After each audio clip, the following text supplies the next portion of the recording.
أعوذ بالله من الشيطان الرجيم بسم الله الرحمن الرحیم۔ کی وہ معلوم ہے یہ جو طہارت ہے، یہ جو پاکی ہے، یہ جو عصمت ہے، یہ ہر سے دور ہونا ہے، یہ جو خصیصہ نبی صلی اللہ علیہ وسلم کا مساوی کون ہے اس آیت میں؟ اس کا مساوی کون ہے مجھے بتائیے۔ واضح ہے، واضح ہے۔ اگر ایمان ہے، اگر تعصب نہیں ہے تو اس کا مساوی کون ہے؟ امیر المومنین علیہ السلام، اس کا مساوی فاطمہ زہرا سلام اللہ علیہا، اس کا مساوی امام حسن علیہ السلام ہے، اور اس کا مساوی امام حسین علیہ السلام۔ آیت تطہیر جس سے نبی صلی اللہ علیہ وآلہ وسلم کی فضیلت باقی انبیاء پر ثابت نہیں ہوتی، یہ شخص اسی آیت سے علی رضی اللہ تعالیٰ عنہ کی فضیلت باقی انبیاء پر ثابت کر رہا ہے۔ اس آیت تطہیر کے بارے میں کہ اس کا صحیح مطلب کیا ہے اور اس میں کون کون سے لوگ شامل ہیں، اس پر بات بعد میں ہوگی۔ پہلے اس کا جو اس نے مطلب نکالا ہے اس پر بات کر لیتے ہیں کہ آیا اس آیت کا، آیت تطہیر کا مطلب یہ نکلتا ہے کہ علی رضی اللہ تعالیٰ عنہ باقی انبیاء سے افضل ہے؟ تو یہ آیت جو نبی صلی اللہ علیہ وآلہ وسلم کی فضیلت باقی انبیاء پر ثابت نہیں کرتی، وہ علی رضی اللہ تعالیٰ عنہ کی فضیلت باقی انبیاء پر کیسے ثابت کرتی ہے؟ یہ فضیلت جو یہ شخص بیان کر رہا ہے یہ قرآن مجید کی اس آیت کے خلاف ہے۔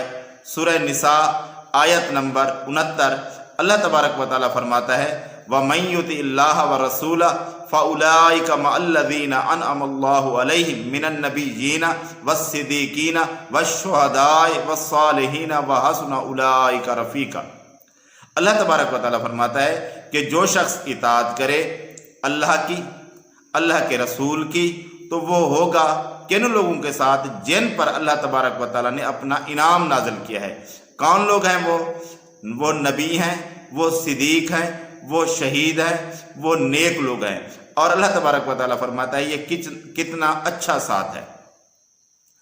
تو اس آیت میں، آیت تطہیر میں کوئی واضح طور پر بات نہیں ہے کہ نبی صلی اللہ علیہ وآلہ وسلم کی یا علی رضی اللہ تعالیٰ عنہ کی کسی پیغمبر پر یا کسی شخص پر فضیلت ہے، اس آیت میں یہ بات واضح نہیں ہے۔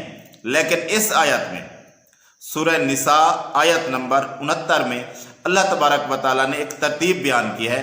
پہلے نمبر پر نبی ہیں، دوسرے نمبر پر صدیق، تیسرے نمبر پر شہید اور چوتھے نمبر پر نیک صالح لوگ۔ تو اس آیت میں جو ترتیب ہے واضح طور پر نبیوں سے اوپر کوئی شخص نہیں ہے، اور نبی صلی اللہ علیہ وآلہ وسلم کی پھر فضیلت باقی انبیاء پر وہ کہاں سے ثابت ہوتی ہے؟ اس کے لیے میں آپ کے سامنے ایک آیت رکھتا ہوں قرآن مجید کی۔ اللہ تبارک و تعالی سورہ بقرہ کی آیت نمبر 253 اور تیسرے پارے کی پہلی آیت بنتی ہے۔ اللہ تبارک و تعالی فرماتا ہے تِلْكَ الرُّسُلُ فَضَّلْنَا بَعْضَهُمْ عَلَى بَعْضٍ، یہ ہمارے رسول ہیں، ان میں سے ہم نے بعض کو بعض پر فضیلت دی ہے۔ یعنی انبیاء جو ہے ان میں سے کچھ زیادہ فضیلت والے ہوتے ہیں باقی پیغمبروں سے، تو یہاں تو بات ہوئی کہ کچھ زیادہ فضیلت والے ہوتے ہیں، لیکن ہمارے نبی محمد صلی اللہ علیہ وآلہ وسلم جو ہم مانتے ہیں باقی انبیاء سے افضل ہیں، اس کے لیے کیا دلیل ہے؟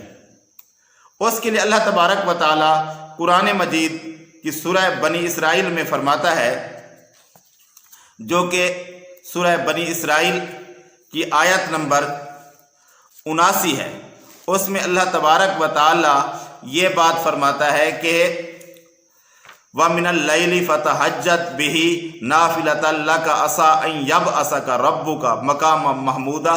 اے نبی صلی اللہ علیہ وآلہ وسلم، آپ رات میں تہجد ادا کریں، یہ آپ کے لیے نفل ہے، شاید کہ اللہ تبارک و تعالیٰ آپ کو مقام محمود عطا کرے، یعنی بلند مقام، مقام محمود جو جنت میں ایک مقام ہے وہ عطا کرے۔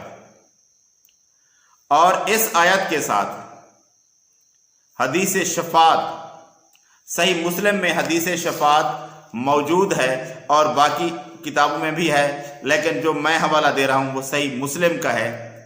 نبی صلی اللہ علیہ وآلہ وسلم نے فرمایا کہ میں قیامت کے دن اولاد آدم کا سردار ہوں گا، اور سب سے پہلے میری قبر کھلے گی، اور سب سے پہلے میں سفارش کروں گا، اور سب سے پہلے میری سفارش قبول ہوگی۔ اس حدیث میں نبی صلی اللہ علیہ وآلہ وسلم نے فرمایا کہ میں اولاد آدم کا سردار ہوں گا۔ یہ حدیث صحیح مسلم میں انٹرنیشنل نمبر کے مطابق 2278 نمبر پر اور اسلام 360 کے مطابق 5940 نمبر پر موجود ہے۔ اس حدیث میں نبی صلی اللہ علیہ وآلہ وسلم نے یہ بات بتائی ہے کہ میں اولاد آدم کا سردار ہوں گا قیامت کے دن۔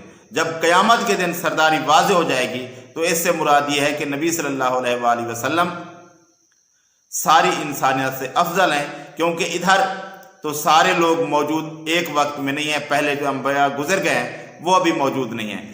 اس حدیث سے یہ پتہ چلتا ہے کہ قیامت کے دن جب سب لوگ جمع ہوں گے تو نبی صلی اللہ علیہ وآلہ وسلم اولاد آدم کے سردار ہوں گے۔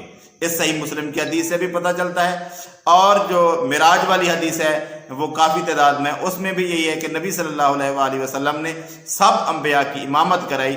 نبی صلی اللہ علیہ وآلہ وسلم افضل تھے تو آپ نے سب کی امامت کروائی، اور اس حدیث سے بھی پتہ چلتا ہے، اور وہ مقام محمود والی آیت سے بھی پتہ چلتا ہے کہ نبی صلی اللہ علیہ وآلہ وسلم باقی انبیاء سے افضل ہیں۔